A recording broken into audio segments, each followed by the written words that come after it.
Hello everyone, this is Trackpad Artist, and welcome back to our continued exploration of Ryng. Last week, we dove into the first of Ryng's many urban settings, the city of Pyth, a place of outward prosperity and luxuries used to mask the many unsavory practices of its commonwealth and nobility alike.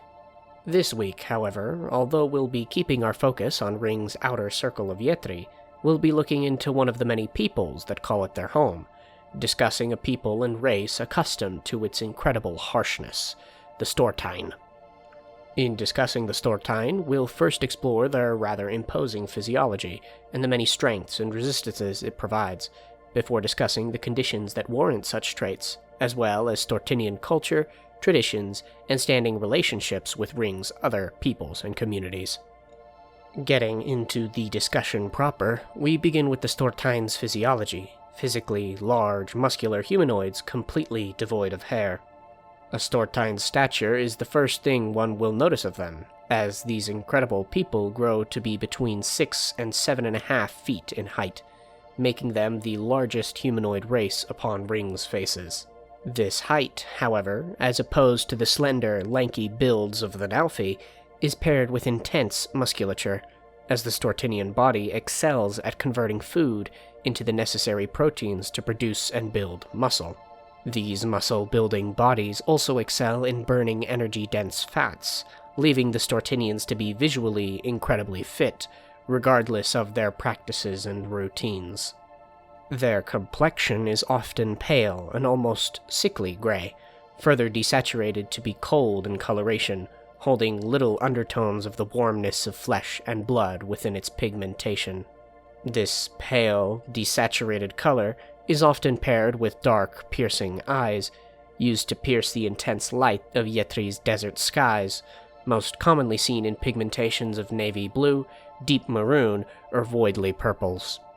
Coupled with these unique shades of eyes, the Stortein's most prominent feature is the stony material that grows upon their skin, primarily taking form on their forearms, legs, and chests. In these concentrated areas, this material, akin to a deep, black, polished stone, not only provides protection from the sun, but also from more physical dangers, proving to be particularly resistant to the flesh-carving winds of Yetri's arcane storms. This material, however, finds no place on a Stortein's head, aside from a male's ability to grow stony beards on their faces, which they chisel and carve into elaborate shapes and styles, often with great cultural significance. These beards, which only begin to grow after a male Stortein reaches maturity at 16 years of age, will continue to grow for their entire lives, which extend to upwards of 200 years. This, coupled with the intense living conditions of Yetri's deserts greatly lowering a Stortein's average lifespan, means that a great deal of respect is given to the oldest of Stortinian communities, which usually are those with the largest and longest beards. Alongside this respect, age brings a physical power as well. As opposed to other races, which begin to falter in their strength as they reach past a certain age, a Stortein only grows stronger with age.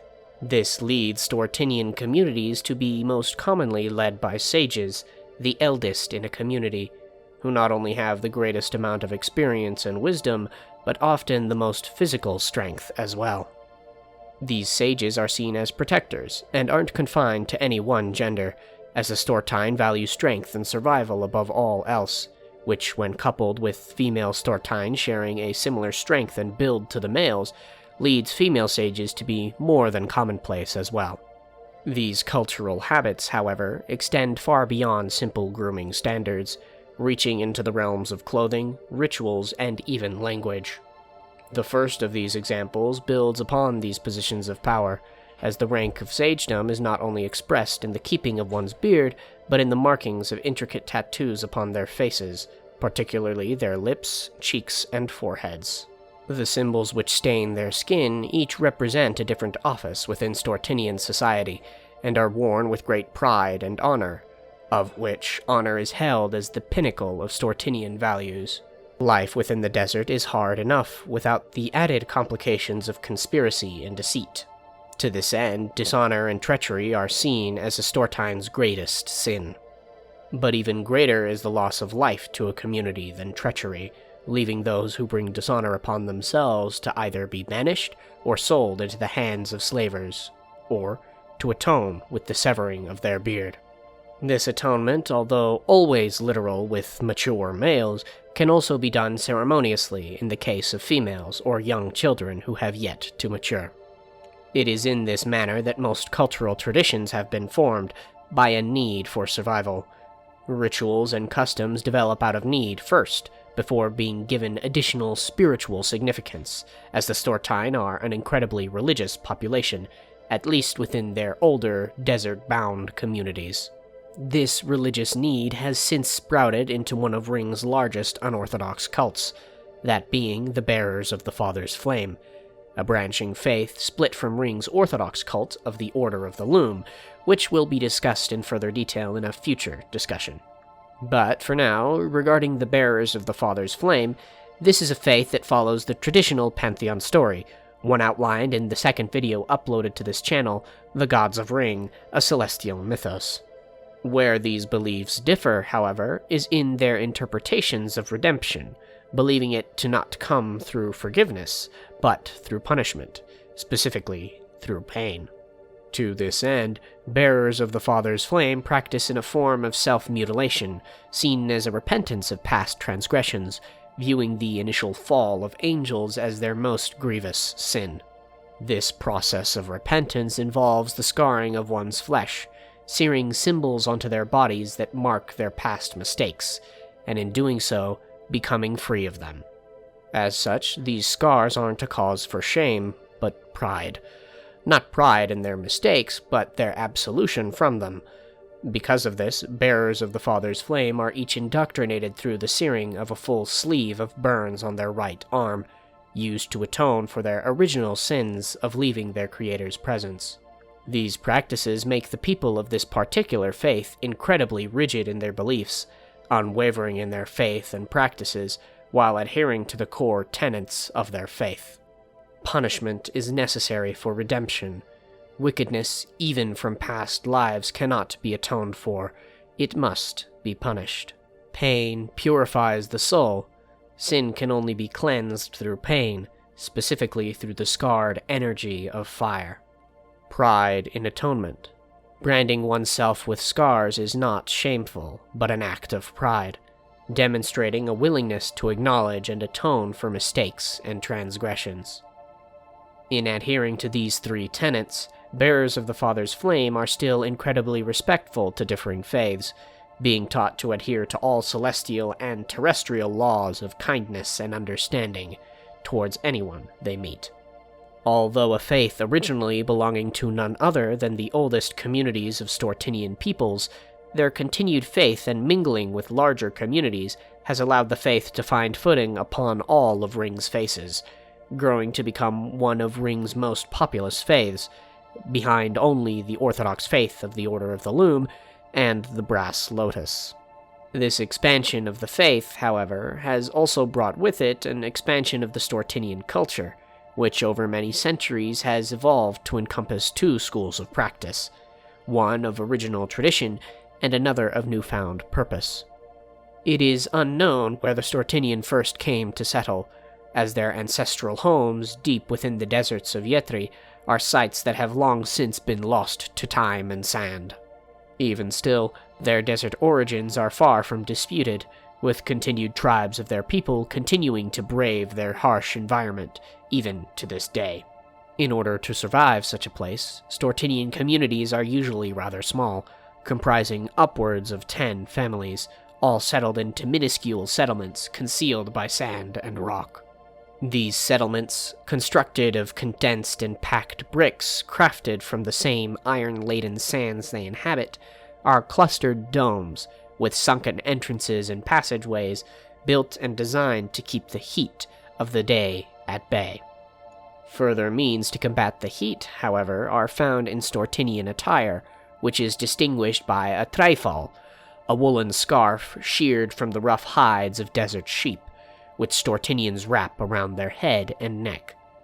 Women, for means of modesty, will tend to have longer scarves that drape down past their shoulders and chests, However, either style of scarf is not exclusive to either sex, and is worn as preferred. These scarves are then often adorned in jewelry, with chains of silver and gold woven between points of the fabric in order to exude a sense of worth within a community. Upon their bodies, both male and female Storteinians commonly wear wraps and layered, shin-length skirts, shielding themselves from the sun's rays, while the intricately woven styles of layers push and pull airflow to better cool and accommodate its wearer. These articles of clothing, in fact, are so successful in their combating of the heat that their style has long since been adopted by a great many other desert communities, both rural and urban. Yet even still, none match the technique and quality of these original designs.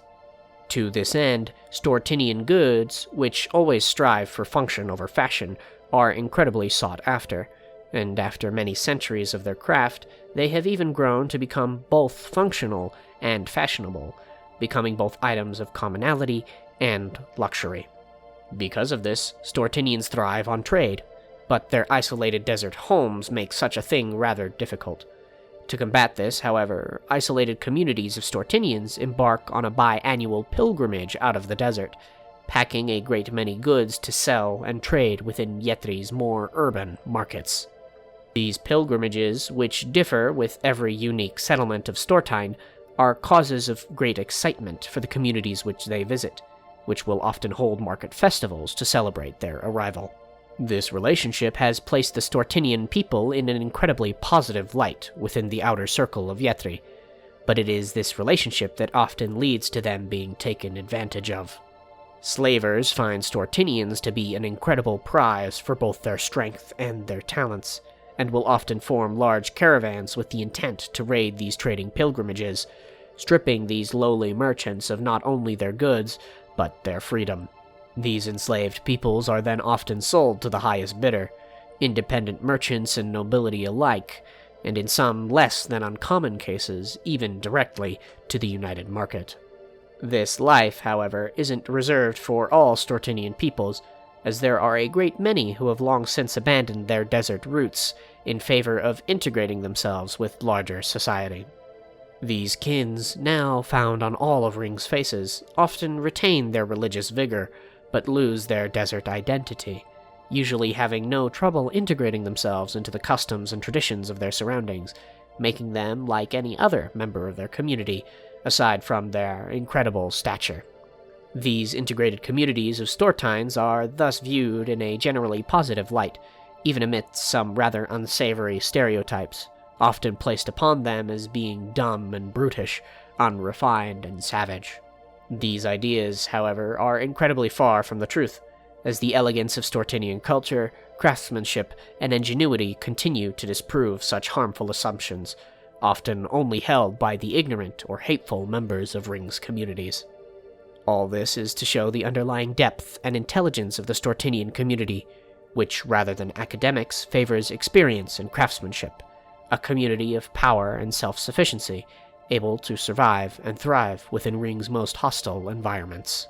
To this end, in crafting and writing the Stortein, I wished to create a race of incredible strength without falling into the common pitfalls of such an idea. I wished for them to be an intelligent and faithful community with repentance and kindness at the center of their focus, rather than something more commonly seen, such as a community of barbaric nomads bent on blood and savagery. With all that, though, I do believe we have reached the end of today's discussion. If you happen to enjoy this discussion, feel free to stick around to watch more of my work. I'd love to see you all around as we continue to approach our next major milestone of 10,000 subscribers. When we reach it, I'll be releasing Ryng's first major project, a TTRPG based on its world and magic system. If that's something you'd like to see, you can subscribe to help us reach that milestone, as well as to see weekly dives into Ryng's world and lore. Additionally, feel free to leave any suggestions for future topics we should discuss in the comments down below. I am always sure to read every one that comes my way and respond to those I can. For those of you who'd like to go a step further in your support of me and Ryng's development, consider becoming a Patreon member to not only support me, but gain access to additional benefits. Such benefits include early access to my content, exclusive Discord permissions and chats, digital downloads of my signed artwork, and much more. The link to my Patreon, as well as our Discord server, as always, will be in the description. Until next time, this has been Trackpad Artist. Thank you all for watching, and I hope to see you again soon for our next discussion.